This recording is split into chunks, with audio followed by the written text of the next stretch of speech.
বৃন্দাবন ভ্রমণ পর্বে আজ আমাদের গন্তব্য হল বৃন্দাবনের অন্যতম উল্লেখযোগ্য দর্শনীয় স্থান কাত্যায়নী মন্দির। 51টি শক্তিপীঠের মধ্যে অন্যতম একটি শক্তিপীঠ হল এই কাত্যায়নী মন্দির, যা দেবী পার্বতীর কাত্যায়নী রূপকে উৎসর্গীকৃত। বৃন্দাবনের বাসস্ট্যান্ডে নেমে সামনের দিকে কিছুটা এগিয়ে গেলে যে মোড়টি পড়বে, মোড় থেকে আপনি পূর্ব দিকের সোজা রাস্তাটি ধরে সামনের দিকে এগিয়ে আসলেই আপনি কাত্যায়নী মন্দিরের সামনে পৌঁছে যাবেন। আর এই রাস্তা দিয়ে আপনি হেঁটে আসলে বাসস্ট্যান্ড থেকে আপনার খুব বেশি হলে মিনিট 3 লাগবে।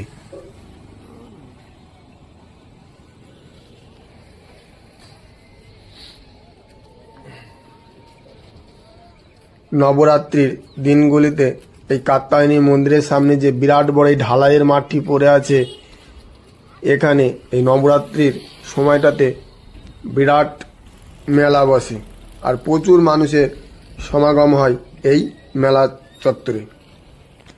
এখানে বাইরের রাজ্য থেকে যে ট্যুরিস্টগুলো আসে তাদের বাসগুলো এই মাঠটিতে ফাঁকা টাইমটাতে বাসগুলোকে অনেকে রেখে দেয়। রঙ্গনাথ মন্দিরের কাছে রাধাবাগে কাত্যায়নী মন্দিরটির অবস্থান। বর্তমান মন্দিরটি 1923 সালে যোগীরাজ স্বামী কেশবানন্দ দ্বারা স্থাপিত হয়। এই মন্দিরে একটি বড় তলোয়ার আছে, যাকে উচ্ছল চন্দ্রহাস বলা হয়ে থাকে। দেবী উমাকে এখানে যোগমায়া রূপেও পূজা করা হয়ে থাকে। বৃন্দাবনের ভূতেশ্বর রোডের কাছে ভূতেশ্বর মহাদেবের মন্দির। কথিত আছে ভগবান বিষ্ণু তার সুদর্শন চক্র দিয়ে দেবী সতীর দেহকে ছিন্ন করেন, তখন দেবীর চুলের আংটিটি এখানে পড়েছিল। এই কাত্যায়নী মন্দিরটি ভক্তদের মধ্যে একটি পবিত্র স্থান এবং এখানে শান্তি ও সমৃদ্ধি খুঁজে পাওয়া যায়। উত্তরপ্রদেশের বৃন্দাবনের কেন্দ্রস্থলে অবস্থিত এই দেবীকে এখানে সাহস, সমৃদ্ধি এবং নেতিবাচকতা দূর করার দেবী হিসাবেও পুজো করা হয়ে থাকে। আর এই গেটটি পেরিয়েই মূল মন্দিরের দিকে প্রবেশ করতে হয়। মূল মন্দিরের সামনেও এখানে অনেকটা বড় ফাঁকা জায়গা পড়ে আছে। আপনি যদি টোটোয় করে আসেন তাহলে আপনাকে এই মূল মন্দিরের সামনেই একেবারে নামিয়ে দেবে।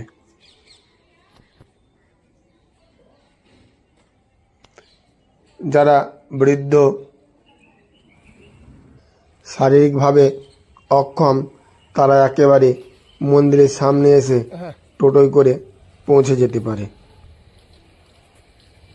আর এই মন্দির থেকেই আপনি যে সামনের এই পোস্টারগুলো লাগানো আছে, এখান থেকে বৃন্দাবনের গুরুত্বপূর্ণ মন্দিরগুলো কত দূরে অবস্থান করছে সেগুলোর একটা এখান থেকে ধারণা পাওয়া যায়। মন্দিরে সারা দিন কখন কোন সময় পুজো আরতি করা হয়ে থাকে তার একটি লিস্ট এখানে করা আছে। কোন সময়ে কোন পুজো বা আরতি হয় এখানে লেখা আছে। কাত্যায়নী মন্দির গ্রীষ্মকালে সকাল 7টা থেকে 11টা পর্যন্ত খোলা থাকে এবং বিকেল বা সন্ধ্যার দিকে বিকেল 5টা থেকে রাত্রি 8টা পর্যন্ত খোলা থাকে। শীতকালে সকাল 7টা থেকে সকাল 11টা পর্যন্ত খোলা থাকে এবং সন্ধ্যায় 4টে থেকে 7:30টা পর্যন্ত এই মন্দির খোলা থাকে। মন্দিরের স্থাপত্যে সাদা মার্বেল, কালো পাথর, স্তম্ভ এবং দুদিকে গোল্ডেনের সিংহ মূর্তি এই মন্দিরের আরও মাধুর্য যোগ করেছে। আপনি শুধু এখানে আধ্যাত্মিক দিক নয়, আপনার এই মন্দিরের স্থাপত্যও আপনার নজর কাড়বে। নবরাত্রির দিনগুলিতে মন্দিরে অত্যন্ত ভক্তিপূর্ণ হয়ে ওঠে। অনেক ভক্তা এখানে আসেন বিশেষ পুজো, চণ্ডীপাঠ এবং যজ্ঞে অংশ নিতে। এখানে দেবী কাত্যায়নী রূপে পূজিত হয়ে থাকেন, আর দেবীর ভৈরবের নাম হল ভূতেশ। নবদুর্গার ষষ্ঠ রূপ হল এই কাত্যায়নী।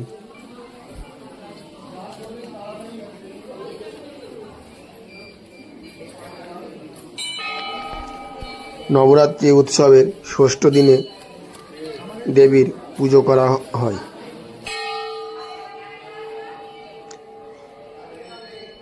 তিনি আজ্ঞা চক্রের অধিষ্ঠাত্রী দেবী। দেবী কাত্যায়নীর পুজো করলে ধর্ম, ভক্ত, অর্থ, কাম, মোক্ষ এগুলি লাভ হয়ে থাকে। তার সমস্ত রোগ, শোক, ভয় দূর হয় জন্ম জন্মান্তরের পাপও। অনেকে মনস্কামনা পূর্ণ করে এখানে প্রদীপ জ্বালিয়েও থাকে।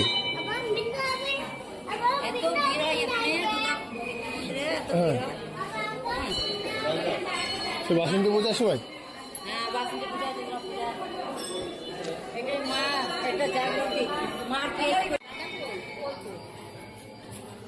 নবরাত্রির দিনগুলোতে এইখানে আড়ম্বরপূর্ণ যজ্ঞ হয়ে থাকে।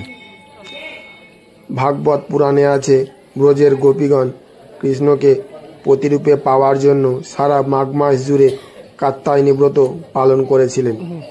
এই এক মাস তারা কেবলমাত্র মশলাবিহীন খিচুড়ি খেতেন এবং সকালবেলায় যমুনায় স্নান করে যমুনার তীরের মাটির কাত্যায়নীর মূর্তি করে চন্দন, দ্বীপ, ফল, পান, নবপাত্র, মালা ও ধূপ দিয়ে দেবীর পূজা করতেন। এখানে দেবী কাত্যায়নীর পাশাপাশি শিব, লক্ষ্মীনারায়ণ, গণেশ এবং সূর্য দেবতারও পূজা হয়ে থাকে। এই বহু দেবতা পূজা ও ভিন্ন ধর্মপন্থার সমন্বয় মন্দিরকে এক বিশেষ আধ্যাত্মিক কেন্দ্র হিসাবে তৈরি করেছে।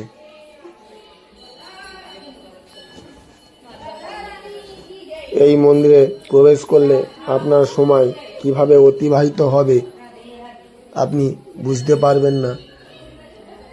এই মন্দিরে একটি আলাদাই শান্তি খুঁজে পাওয়া যায়। মন্দিরটির মধ্যে উপর দিয়ে চারিদিকটি ঘেরা আছে যাতে বানর প্রবেশ করতে না পারে, এবং মন্দিরের ভিতরে অনেক গাছপালা এমনভাবে সুন্দর করে লাগানো আছে যা মন্দিরকে আরও অন্যতম সৌন্দর্য করে তুলেছে। আর যে গেট দিয়ে আমরা প্রবেশ করেছি সেই পাশ দিয়ে আরেকটি গেট আছে, এই গেট দিয়ে বেরিয়ে আসতে হয়। নবরাত্রির সময়ে এই মন্দিরে তিল ধারণের জায়গা থাকে না।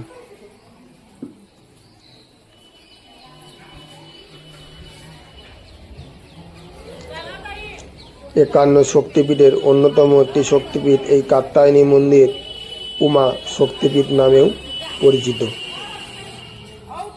বৃন্দাবনে গেলে অবশ্যই এই মন্দিরটিকে একবার দর্শন করে আসবেন।